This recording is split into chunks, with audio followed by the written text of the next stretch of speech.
Well, hello. Welcome to today's edition of BCI Connection, which stands for Brain Computer Interface. And what we're doing is speaking to experts in this area who can share their information and their experience and also the future of what's going on between technology that can interact with the brain. So today I am really excited and honored to bring on Larry Goldberg, who is with Verizon Media in the accessibility area. So let's bring him here. Hello and good morning, Larry. And good afternoon from the Boston area. Oh, that's right. I always forget about this time difference. And we're about to fall back too, so we'll be closer. Oh, right. Awesome. Well, thank you for hanging out with us today. It looks like a beautiful sunny day there.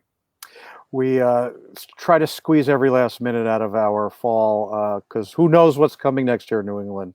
So yeah, it Oh, is a that's right. gorgeous day today. Oh, that's wonderful. And the foliage is about to change, right?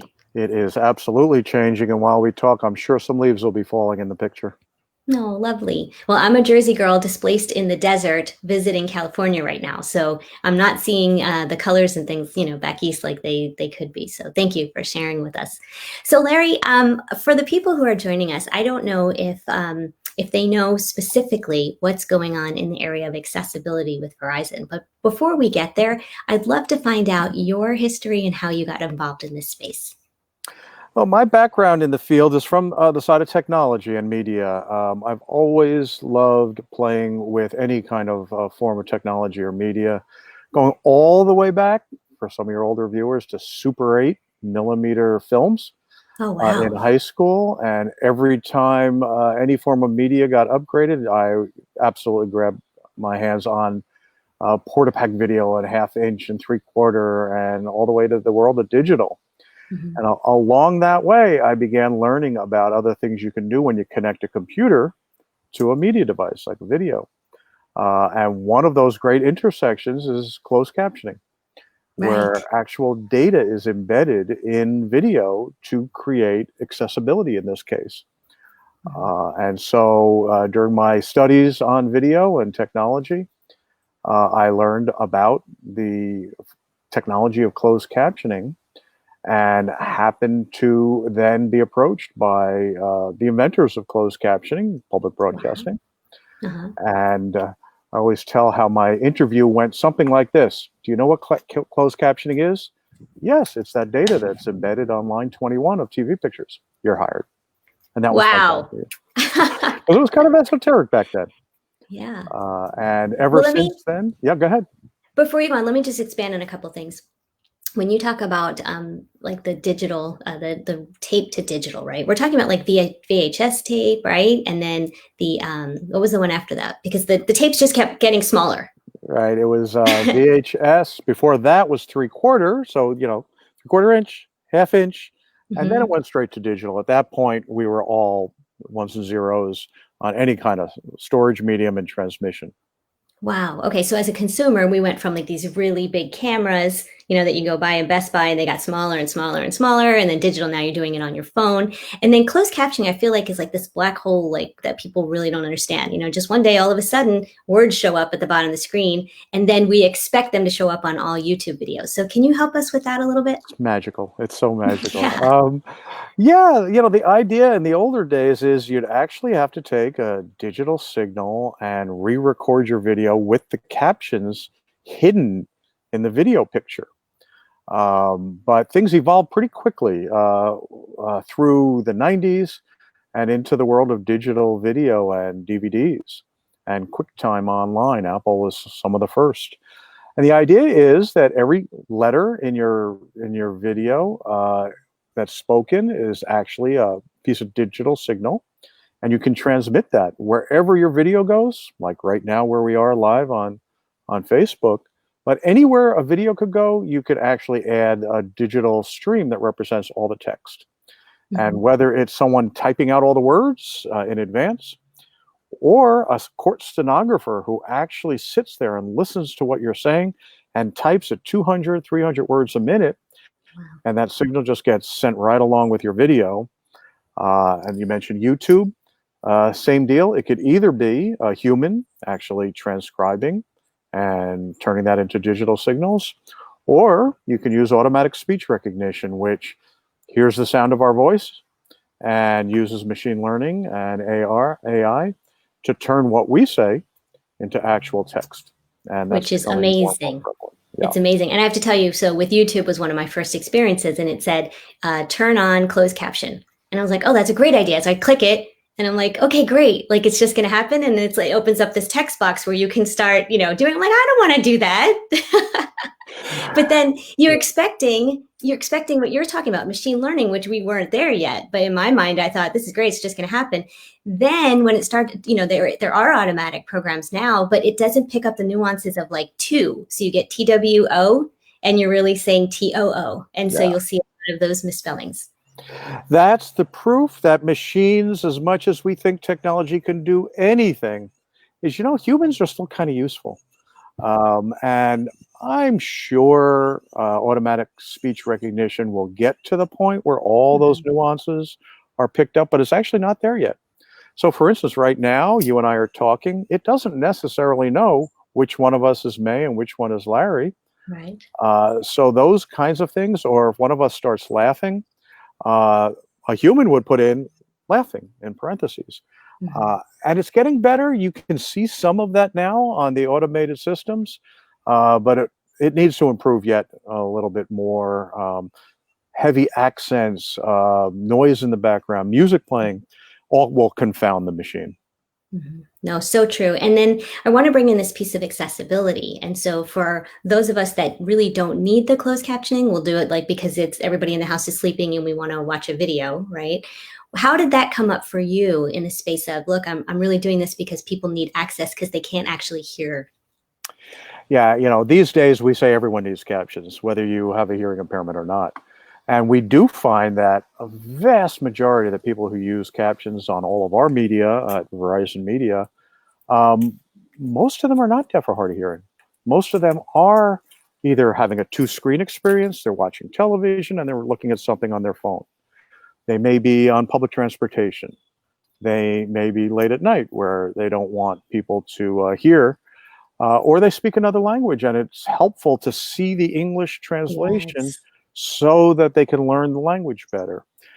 That hit me when we were working on a law that actually required captions on every TV show, broadcast, and the support from the education community and all kinds of other communities helped get that law passed because it turned out it was quite obvious captions help a lot more people than those who actually need it to understand a program.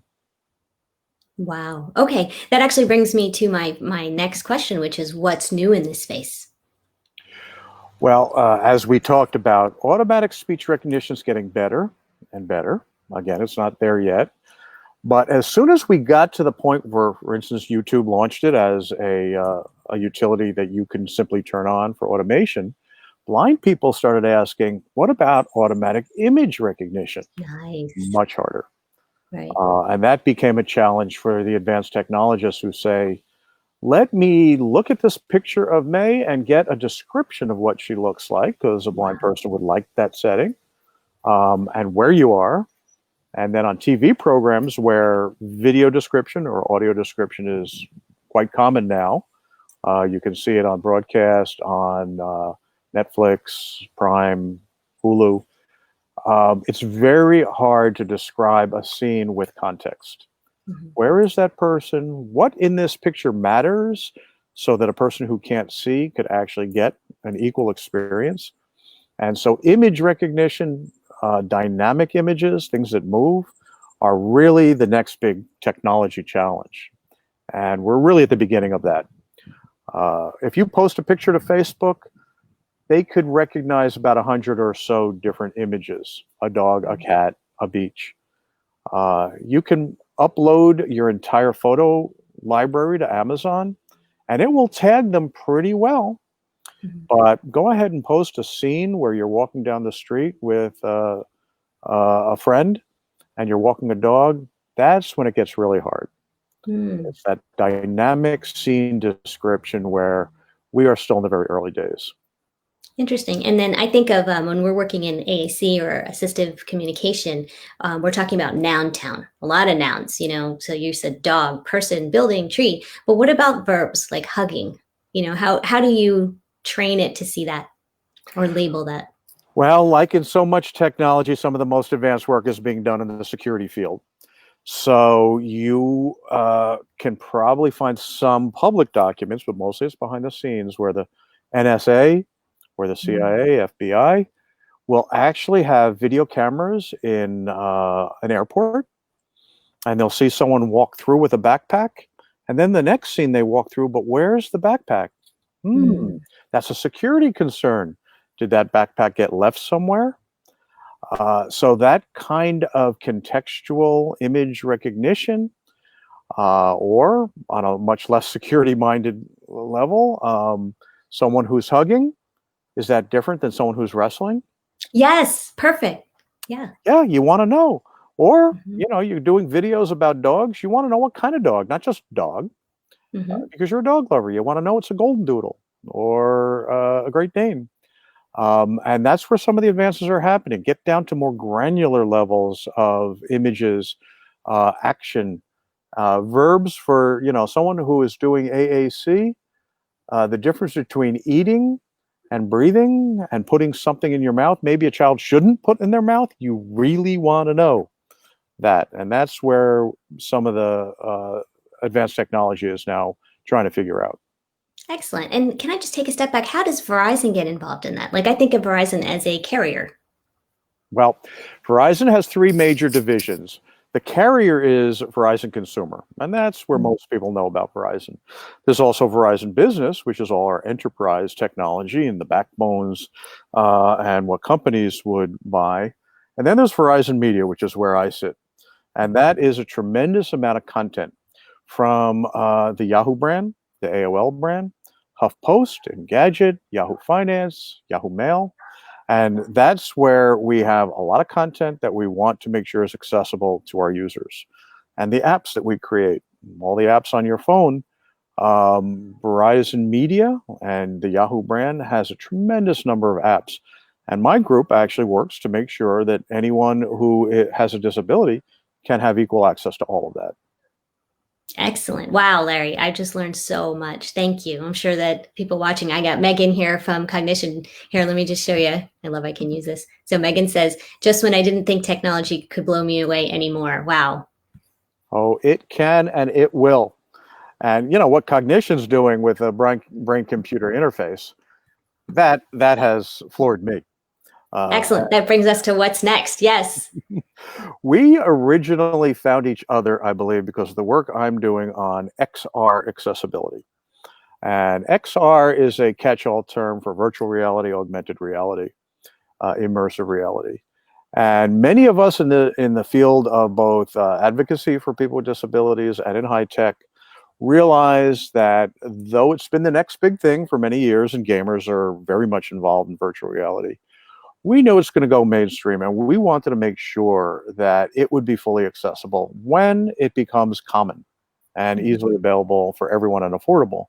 So we put together this initiative called XR Access, which you can learn more about at xraccess.org.